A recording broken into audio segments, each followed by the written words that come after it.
मासूम बच्चे बैलगाड़ियों पर सवार हैं तो कहीं कोई गधे पर सवार बहन अपने भाई को चुप करवाने की कोशिश कर रही है तो ये बच्ची अपनी माँ के ठीक होने की उम्मीद में है। कोई अपनी माँ को उठाए ले जा रहा है तो कहीं कोई बाप अपनी बेटी को कंधे पर उठाए ले जा रहा है। ये मासूम बच्चा तो अपना सर पकड़े बैठा है। फसादात की वजह से गलियां सूनी पड़ी हैं। हर तस्वीर तबाही की दास्तान सुनाती है। कहा जाता है कि उस वक्त 10 लाख से ज्यादा लोग मारे गए और 1,50,00,000 से ज्यादा बेघर हुए। ये कहानी है एक ऐसी जमीन की जो बट गई। ये कहानी है उन ख्वाबों की जो चकनाचूर हो गए। ये कहानी है हिंदुस्तान की तकसीम की जो 1947 में एक हकीकत बनी मगर लाखों दिलों पर एक ना भरने वाला जख्म छोड़ गई। एक तरफ भारत और दूसरी तरफ पाकिस्तान वजूद में आया मगर ये तकसीम सिर्फ जमीन की नहीं थी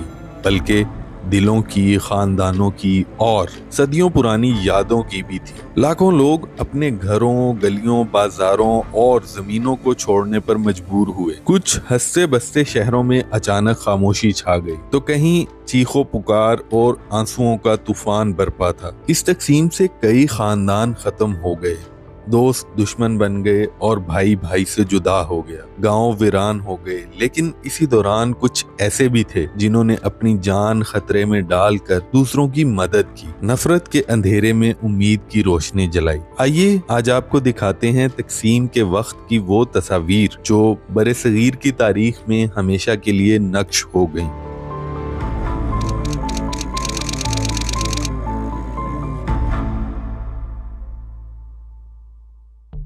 कभी इस खित्ते का नक्शा कुछ इस तरह का था और फिर 1947 की तकसीम के बाद ये खित्ता 2 हिस्सों में तकसीम हो गया।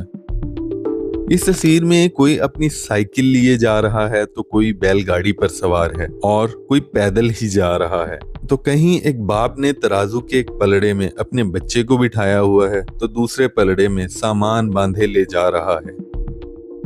सदियों से इन इलाकों में बसे हुए लोग अपना घर बार छोड़कर नए इलाकों को चल दिए। भारत की नामवर मुसन्निफा और शायरा साजिदा जैदी जो उस वक्त दिल्ली में थी, उन्हें भी इस कत्लो गारत के दौरान करोल बाग में अपने घर को ताले लगाकर मौलाना अबुल कलाम आजाद की रिहाइश गाह में पनाह लेना पड़ी थी। उस वक्त जो हालात थे उनके बारे में वो अपनी बायोग्राफी नवाए जिंदगी में लिखती हैं कि इंसानों के दिल और दिल्ली के दरो दीवार कांप उठे थे। दिल्ली की जमीन सुर्ख और आसमान स्याह हो गया था। यही हाल पंजाब का हो रहा था, यही उत्तर प्रदेश का और यही बंगाल का। दिल्ली में 24 घंटे का कर्फ्यू था। इसके बावजूद बुलवाई अंदरूनी गलियों में मुसलमानों का किश्तो खून कर रहे थे। लाशों से भरी गाड़ियां आ रही थी और जा रही थी। इंसानों की खौफनाक तरीन जिबिल्लत, हलाकत, नफरत, तासुब, बर्बरियत बेनकाब हो रही थी। तहजीब का पर्दा चाक हो रहा था। सियासत का मकरू चेहरा बेनकाब हो चुका था। 1947 में आज़ादी का ख्वाब तो पूरा हो गया था लेकिन ये एक ऐसा ख्वाब था जिसकी ताबीर में बिछड़ने की दास्तानें रकम हुई, हस्तियां वीरान हुई और इंसानियत लहूलुहान हुई।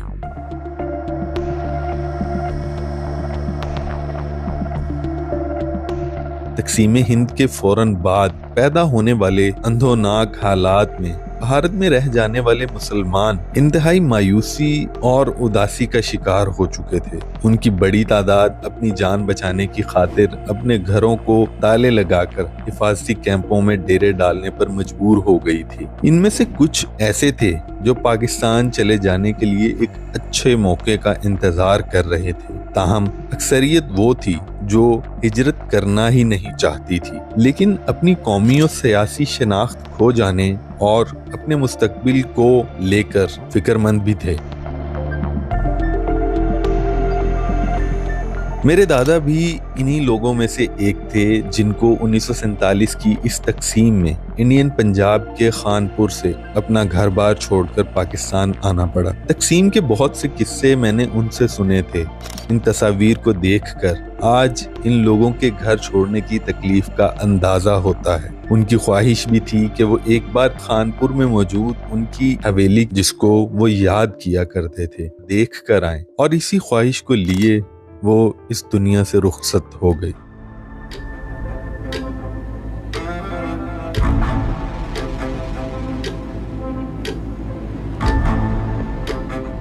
तो खैर, सरहद की लकीर तो खींच दी गई, लेकिन आबादी की मुंतकली की कोई बाकायदा मंसूबा बंदी तो की ही नहीं गई थी, जिसका नतीजा ये निकला कि फसादात फूट पड़े। बस फिर क्या था, नफरत की दीवारें भी खड़ी हो गई, दोस्त दुश्मन बन गए, हमसाए कातिल बन गए। पंजाब के मासूम और अमन पसंद अवाम जो सदियों से साथ रह रहे थे, अचानक वहशी दरिंदे बन गए। दोनों तरफ से खून की होली खेली गई। पंजाबियों ने खूब एक दूसरे का खून बहाया और कई लाख अफराद लुक्मे अजल बन गए। इसके अलावा लूट मार, आतिशज़दगी और आबरू रेजी के वाक़यात से इंसानियत की जिस तरह तज़लील हुई, वो शायद तारीख कभी ना भुला पाएगी।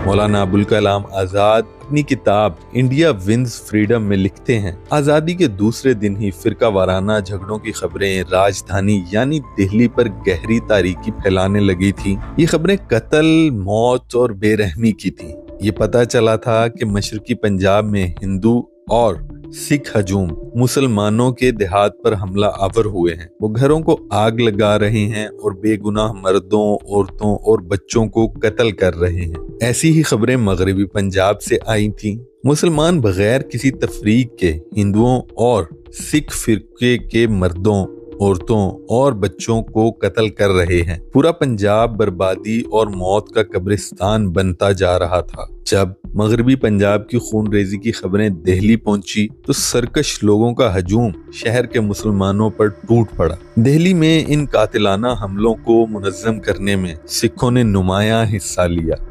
इन सब वाकयात को देखें तो जो लोग ना भी आना चाह रहे थे वो भी यहाँ आने पर मजबूर हुए, और जो यहाँ पर सदियों से रिहाइश पजीर थे उन्हें अपना घर बार छोड़कर नए मुल्क की राह लेना पड़ी। इस सफर में बहुत सी ट्रेनें रवाना तो हुई, मगर मंजिल पर लाशें पहुंची। इस तकसीम से उस वक्त 10 लाख से जायद लोग लुक्मा अजल बन गए और 1,50,00,000 से ज्यादा बेघर हुए। न घर रहा न जमीन। लाखों लोग खाली हाथ सिर्फ उम्मीद लेकर नए देश की तरफ निकले, मगर नई जमीन पर सब कुछ नया ना था। वही गुर्बत, वही भूख, वही जख्म और वही बिछड़ने का गम। इन तस्वीर को देखकर आज़ादी की कीमत और तकालीफ का तो तसव्वुर भी मुश्किल है। कहीं हिजरत करने वाले लोगों का सामान, बैलगाड़ियां जो मजहबी तनाज़ात की वजह से बड़े पैमाने पर नकल मुकानी के दौरान दरियाए ब्यास के किनारे सैलाब आने की वजह से पानी की नजर हो गया। ये तस्वीर है हुमायूं के मकबरे की, जहां मुसलमान पनाह गज़ीनों का कैंप है। यहाँ पर हजारों की तादाद में मुसलमान जमा हुए ताकि एक काफिले की शक्ल इख्तियार करके पाकिस्तान की तरफ रवाना हो सके। ये तस्वीर भी शायद दिल्ली पुराने किले के साथ वाक़े महाजरीन के कैंप की है। ये भी उसी कैंप में मौजूद हजारों मुसलमान जो फसादात के दौरान होने वाले कत्लो गारत के खौफ से अपना घर बार छोड़ चुके थे। साफ पानी को हासिल करने के लिए लोग कतार लगाए खड़े हैं। हर तस्वीर दुख की एक अलग दास्तान सुनाती है। लोगों के मुस्कुराते चेहरे अब दुख की दास्तान बन चुके थे। नए देश में कुछ खुश थे, कुछ वीरान। जो पीछे रह गए थे वो अपनों की याद में तड़पे, जो आगे बढ़ गए वो माजी की राख में अपना मुस्तकबिल तलाश करते रहे।